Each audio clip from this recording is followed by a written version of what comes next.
안녕하십니까.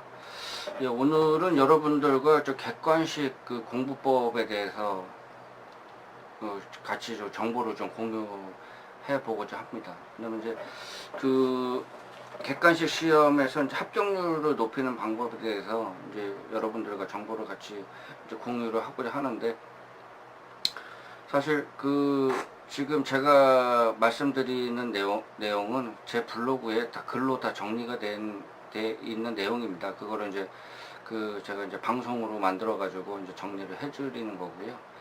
사실 이제 객관식 시험 같은 경우에는 그 요령만 알면은 상당히 무난하게 이제 합격도 할 수 있고 성적을 올릴 수 있는 아주 중요한, 아주 그냥 뭐 쉬운 방법 중에 하나입니다. 그래서 그 부분에 대해서 이제 여러분들과 같이 좀 정보를 좀 공유를 좀 하고 싶습니다.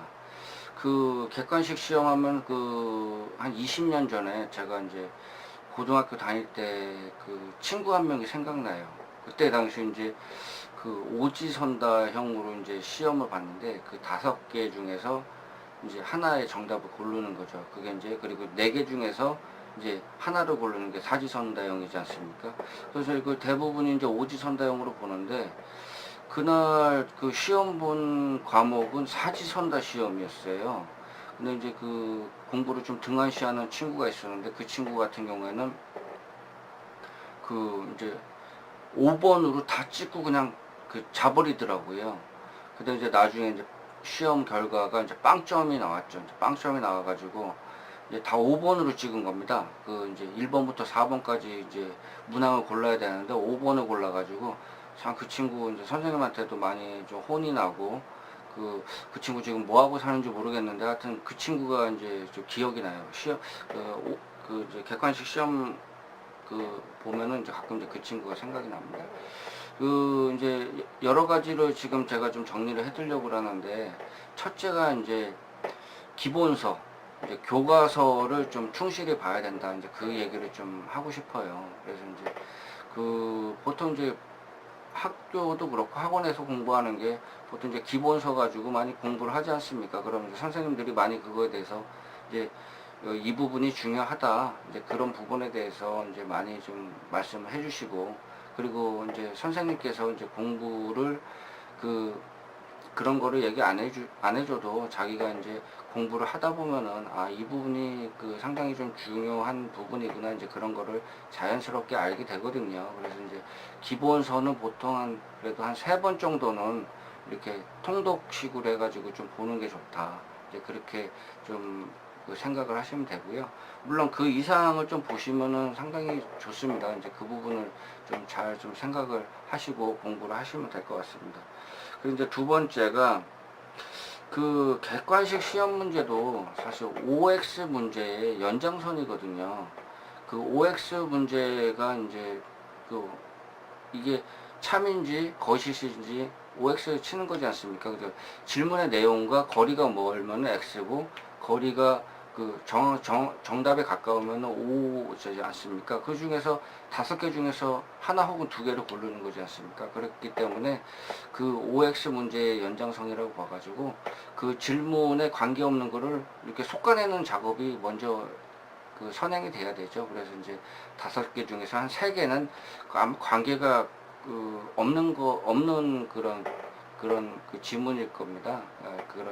그런 이제 그런 거기 때문에, 이제 그런 거는 이제 다 이제 솎아내고, 그 중에서 이제 한두 개가 이제 변별력을 높이기 위해서 이제 좀 헷갈리게 이제 문제를 한번 낸 걸 텐데, 이제 그거를 여러분께서는 이제 잘 이제 배운 데에서 정답에 맞게 이제 찍어내는 게 중요하죠. 근데 보통 사람 직감이라는 게 있기 때문에 공부했으면은 어느 정도 자기가 찍은 게 경험상 맞더라고요. 이제 그런 작업을 하면은 이제 정답이 될 확률이 높죠. 이제 그런 부분을 항상 생각하고 그, 공부를 하시고 시험도 보시는 게 중요합니다. 그리고 이제 세 번째가 기출 문제를 많이 풀어보는 게 중요합니다. 근데 기본서를 보고 기출 문제를 많이 풀어보다 보면은 기출 문제에 해당 유형이 많이 나와 있거든요. 물론 새로운 유형이 나올 수도 있겠지만, 그거는 거의 뭐 10%에서 20% 안짝이고, 나머지 이제 그 80% 이상은 기출문제 범주에 속하기 때문에 그 부분에 대해서 이제 유형 파악 및 그 내용을 숙지하는데 기출문제를 좀 많이 좀 풀어보는 게 중요합니다.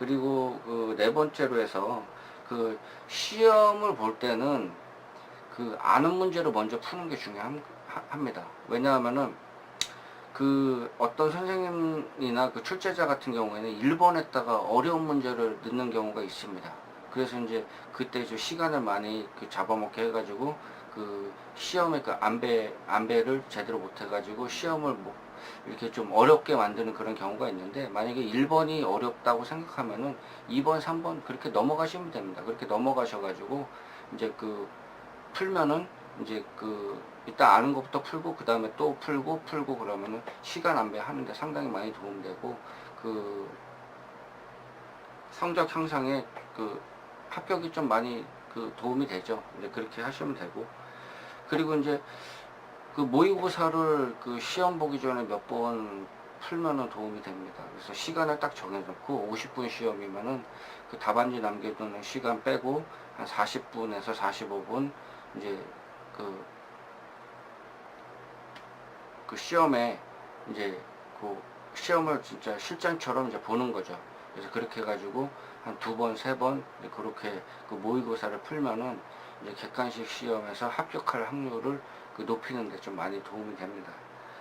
그리고 이제 오답 노트를 만드는 것도 상당히 중요합니다. 이제 보통 그 틀리는 거를 계속 틀립니다. 아직 이해가 덜 됐다는 얘기거든요. 이제 그런 거를 그 이제 오답 노트를 만들어서 평소에 이제 그 여러 번 읽다가 아 이거는 도저히 이해를 못하겠다 그러면은 오답 노트를 만들어 가지고 거기다 정리해 놨다가 이제 계속적으로 보는 그런 게 필요합니다. 그리고 이제 그 시험을 얼마 안 남겨놓고서 이제 새로운 책을 사거나 이제 교재를 사가지고 이제 보는 그런 학생분들이 계세요. 이제 그거는 상당히 좀 지양해야 되겠다. 지양해야 되겠다. 왜냐면은 효과가 그렇게 많지가 않습니다. 그렇기 때문에 그 기존에 공부했던 것 중에서 이해를 못하는 부분, 만약에 그 공부를 했다 그러면은 그 어느 정도 그 한 80%는 사실 이해를 하거든요. 그리고 이제 한 10%, 20%가 그 좀 이해를 못 해가지고 이제 그 마지막까지 공부하는 부분인데, 그 부분을 좀 집중적으로 보는 그런 게 좀 필요합니다.